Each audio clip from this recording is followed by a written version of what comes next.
Olá pessoal, meu nome é Alexandre e hoje eu vou falar um pouquinho sobre RFID UHF. Ah, eu gostaria de deixar aqui meus contatos de Skype, de Twitter, para quem tiver alguma dúvida, eu fico à disposição.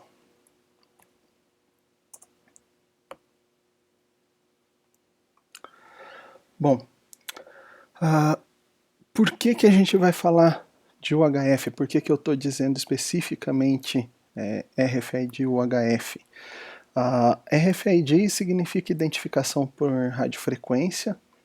Ah, ele existe em diferentes tipos, ele tem frequência baixa, que é o LF, também existe o RFID de alta frequência, que é o HF, muito comum, por exemplo, em cartões de acesso, no bilhete único, que é muito conhecido em São Paulo.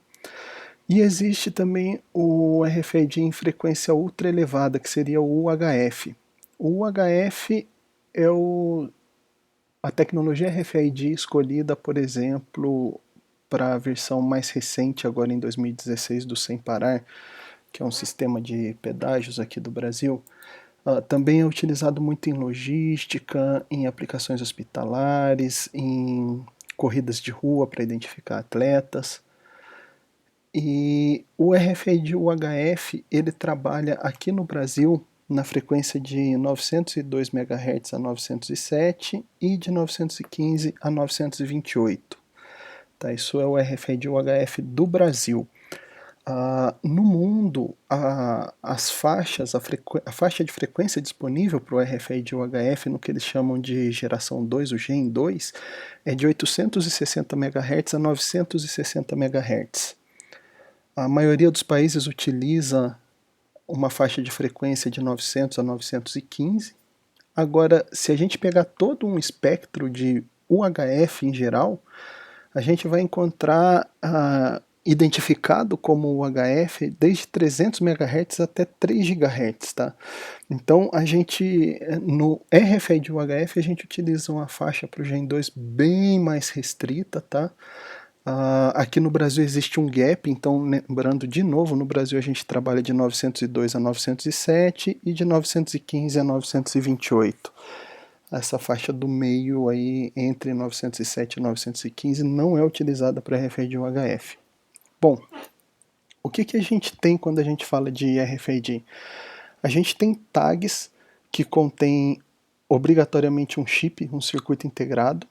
Esses tags eles são compostos, a gente vai ver daqui um pouco, por chip, basicamente chip e antena. A esse conjunto, esse tag, a gente pode colocar ele em etiquetas ou em tags rígidos e aplicar objetos. Esses objetos, uma vez que recebem esse tag, podem ser lidos quando entram numa zona de leitura que é criada por um leitor que está transmitindo radiofrequência através de uma antena. Pode ser um leitor de rede, pode ser um leitor de mão, tá? Esses leitores eles recebem comandos via software, configurações via software, transformam isso em configurações de rádio, em sinais de rádio, leem dados que estão gravados aqui nesse chipzinho do tag e conseguem devolver esses dados para um servidor, tá? Ou para uma aplicação embarcada, para uma plataforma em nuvem, para algum software que vai recolher esses dados lidos via rádio, via uma interface de ar UHF Gen 2 e vai transformar esses dados lidos em informação aqui numa retaguarda de software. Tá? Isso é muito basicamente o que compõe um ecossistema RFID. O item identificado pode ser, como aqui no exemplo, uma peça de roupa, poderia ser um animal, um veículo, um atleta, né, em uma corrida, uma bicicleta. Então a gente tem diversos itens que podem receber tags RFID UHF com uma identificação única. E esses itens, note que são tags passivos, eles não têm bateria, tá? Eles são energizados pela zona de leitura do rádio. Então, quando um tag RFID UHF entra numa zona de leitura, essas zonas de leitura são limitadas, tá? Vão depender principalmente do tipo da antena que está sendo utilizada no leitor. E uma vez que um item tagueado, um item identificado com um tag entra na zona de leitura, ele é sensibilizado pelas ondas de rádio dessa zona de leitura, e com a energia dessas ondas de rádio ele consegue devolver informações a seu respeito para esse leitor aqui, ou para o handheld, que vão transformar essas informações, esses dados lidos, em dados de software que vão ser enviados, por exemplo, via rede para uma retaguarda processar. Legal? Bem, o que a gente tem num tag RFID UHF? Qual é a anatomia desse tag? O tag ele é necessariamente composto de um chip, que está aqui esse pontinho preto bem no meio. Ele tem antenas, ou seja, esses elementos metálicos, né, no caso aqui de alumínio que vocês estão vendo nessa imagem, são antenas. A gente tem uma antena, um elemento de antena de campo próximo, de near field, e a gente tem um elemento de antena de far field, que a gente já vai ver para que serve mais adiante, tá? Basicamente essa é a anatomia de um tag RFID UHF. Eles podem ser aplicados em etiquetas, eles podem ser aplicados em tags rígidos, tá? Existem vários tipos de encapsulamento para esses tags. Como funciona a memória de um chip que é utilizado em um tag de RFID UHF? Nós temos uma memória obrigatória, que é composta por TID, EPC e banco reservado. Nós temos uma memória opcional, que é uma memória que a gente chama um banco de usuário. Nós temos informações de uma senha de queue e uma senha de acesso. O que é o TID? O que é esse banco TID, esse banco 10 que a gente está vendo aqui? Isso aqui eu costumo fazer uma analogia ao que seria um MAC address de uma placa de rede de um computador. Ou seja, é uma informação pré-gravada de fábrica, somente leitura e única para cada chip, para cada tag existente no mundo. Esse TID tem uma informação, uma identificação única daquele chip. Tá? Esse dado não é regravável, e isso possibilita com que a gente consiga sempre saber um RG de um chip. Tá? A gente tem o EPC recebe esse nome, esse banco EPC, que é o banco 01, ele recebe esse nome por causa do dado armazenado nele. Conceitualmente, o dado armazenado nele é um código eletrônico de produto. Tá? É um dado regravável, ou seja, a gente pode escrever o que a gente quiser aqui. Tá? O padrão mínimo dele físico é de 96 bits. Existem chips de maior capacidade. E essa é a informação pública. Quando a gente lê um tag, a gente imediatamente, quando um leitor lê um tag, imediatamente ele vai receber a informação que está no EPC. Tá? Existe um banco de memória reservado, que é onde ficam armazenados, por exemplo, as senhas de acesso, a senha de queue e a senha de acesso. Tá? O banco opcional, que é o 11, é um banco que, quando existente em um tag, permite que a gente possa gravar, por exemplo, uma data de validade ou alguma informação de tracking por onde aquele tag passou, tá? Mas é uma informação opcional. Lembrando que é muito importante, todos os dados gravados nesses bancos têm necessariamente que estar em hexadecimal. Então, por exemplo, se eu tenho um código de barras alfanumérico, eu não posso querer gravar ele diretamente no EPC, porque não vai ser suportado. Tá? Por que existe uma senha de queue e uma senha de acesso? Todas as operações que eu vou fazer nos bancos de memória que envolvam, por exemplo, uma escrita de um dado, elas vão solicitar uma senha de acesso. Tá? Essa senha vem de fábrica como zeros. São 32 bits em formato de zeros, tá? E com essa senha eu posso gravar dados, por exemplo, no EPC ou na memória de usuário. A senha de kill me permite enviar um comando do mesmo nome, um comando de kill para o tag. E uma vez que o tag receba, que o chip receba esse comando de kill, ele nunca mais vai ser lido. Ele efetivamente vai morrer, tá? Não vai mais responder. É importante dizer que a senha de kill padrão também é composta por zeros, mas o protocolo de mercado requer que ela seja diferente de zero para que o chip, que o silício, aceite um comando de kill. Tá? Então, é uma operação de segurança, sempre que a gente está trabalhando com tags de RFID UHF, é que essas senhas sejam alteradas antes de ir para o mercado, antes de ir para o usuário final, que elas sejam alteradas e que sejam gerenciadas adequadamente também. Por exemplo, é muito arriscado você pensar em setar uma mesma senha para milhões de etiquetas de um cliente. Isso é muito arriscado. Esses bancos de memória eles também podem ser protegidos ou desprotegidos. Você possui comandos para fazer isso e você consegue alterar estados. Por exemplo, você pode ter um estado do EPC em que ele nunca mais possa ser alterado, ou que ele possa ser sempre alterado, ou que ele possa ser alterado somente mediante a apresentação da senha de acesso, ou que ele não precise da senha para ser alterado. Legal? Bom, falando um pouquinho do que a gente comentou no outro slide sobre campo distante, lembra que a gente tinha um elemento de near field, um elemento de far field, campo distante, campo próximo, tá?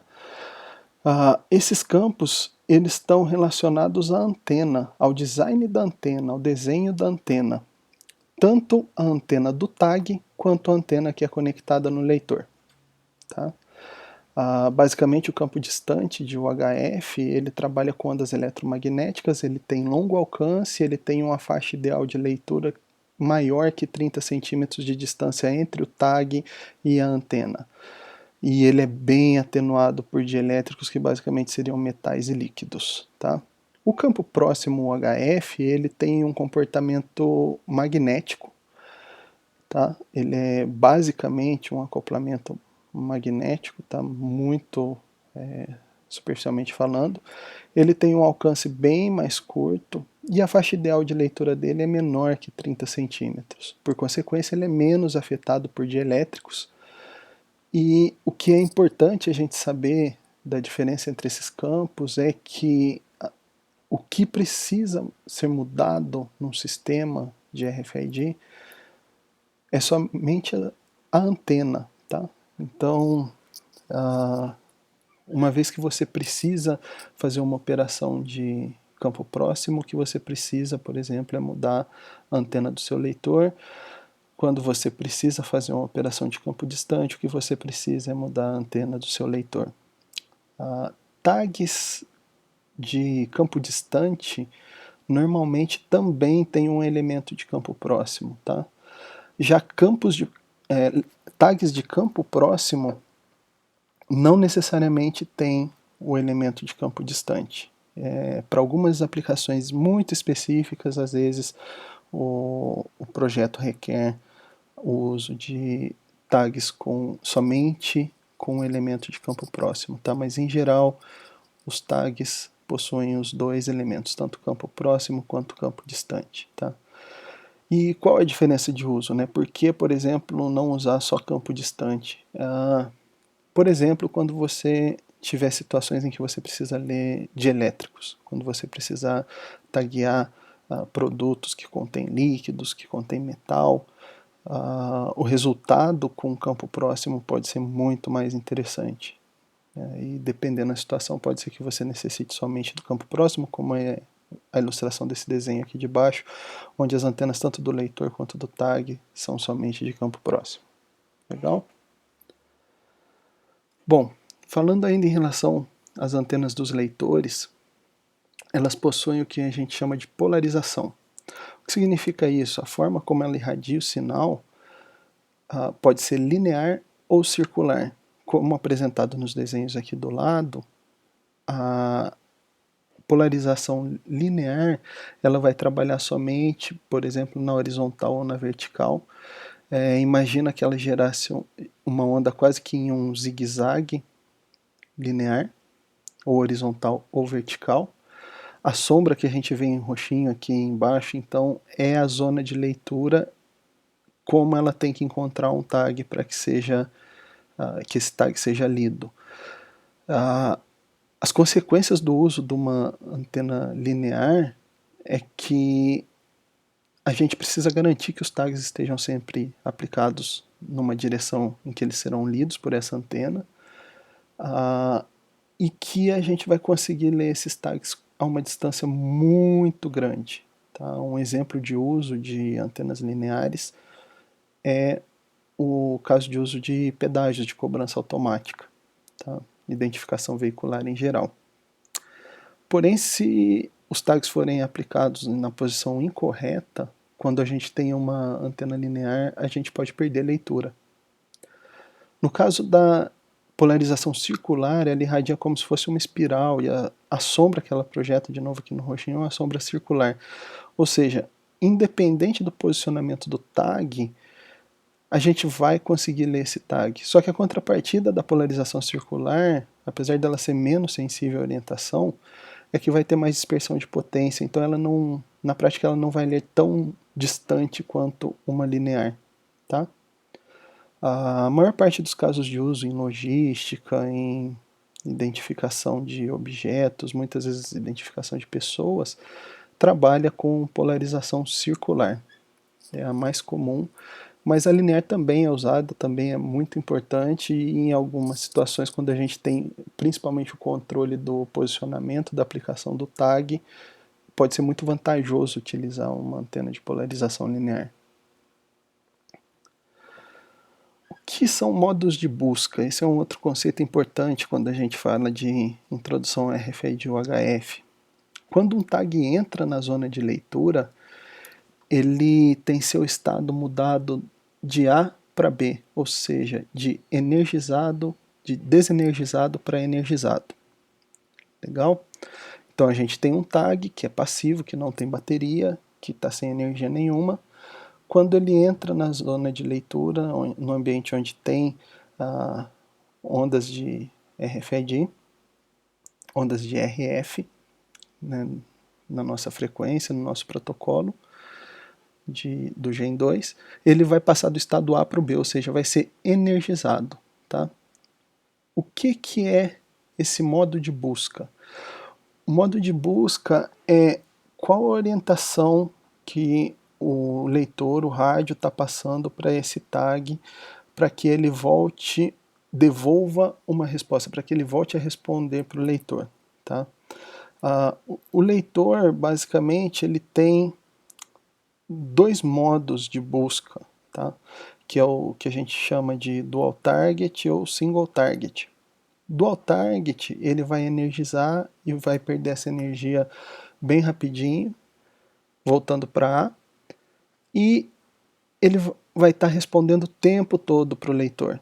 Ou seja, o tempo todo que esse tag estiver na frente da antena, a gente vai receber eventos via software de leitura. Tá? Quando a gente sai da frente da antena, ele para de responder, voltou para a frente da antena, ele volta a ler de novo. Então a gente vai ter muitos eventos de leitura. Tá? É importante falar que no Dual Target a gente pode ter centenas de leituras de um mesmo tag em um curtíssimo período de tempo.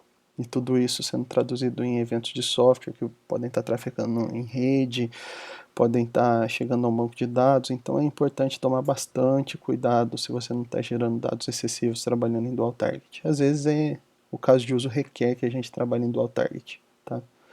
Mas não necessariamente o dual target é sempre a melhor opção. O single target, o tag vai responder para o leitor somente quando ele estiver no estado A, tá? Ou seja, uma vez que a gente energizou e ele passou para B, ele não vai mais responder para o leitor. A gente não vai mais conseguir ler esse tag. Bom, A diferença do single target, além disso, é que ele tem um flagzinho chamado de seção, e essa seção indica o tempo, ou melhor, uma quantidade de energia que está indo para esse tag, que vai ser traduzida no tempo que ele vai ficar sem responder para a gente. Esse tempo não é um tempo muito preciso, ele vai variar de acordo com o modelo do chip utilizado no tag, e mesmo em chips do mesmo modelo ele ainda pode ter alguma variação, tá? O que é importante a gente saber é que existe uma seção 0, que é muito próxima do dual target, o tempo de persistência dela, tá no chip. Existe uma seção 1, que vai durar aí uma faixa de meio segundo, 1 segundo mais ou menos, tá? E existe uma seção 2 e uma seção 3 que podem durar até cerca de 2 minutos, tá? O que isso significa? Se a gente tiver um tag que vai ser lido em uma antena que está conectada a um leitor configurado no modo de busca de single target seção 2, que é o nosso último caso aqui do slide mais abaixo, esse tag vai chegar no estado A, vai ser mudado para um estado B e vai persistir nesse estado B por um longo tempo. O que acontece? Mesmo quando a gente tira ele da frente da antena, que é esse intervalo aqui entre o pontilhado, ele vai continuar em estado B. E quando a gente voltar ele para frente da antena, ele vai continuar não sendo lido. Tá? Existem casos de uso específicos que requerem essas configurações. É muito importante a gente saber que elas existem, que existe uma configuração de um flag de sessão, né, e esses modos de busca aqui que são utilizados durante a leitura. Bom, essa era a introdução que eu queria fazer com vocês de RFID UHF. Espero que ajude o pessoal que está começando aí com a tecnologia, e assim que possível voltarei a postar mais slides. Muito obrigado e até a próxima.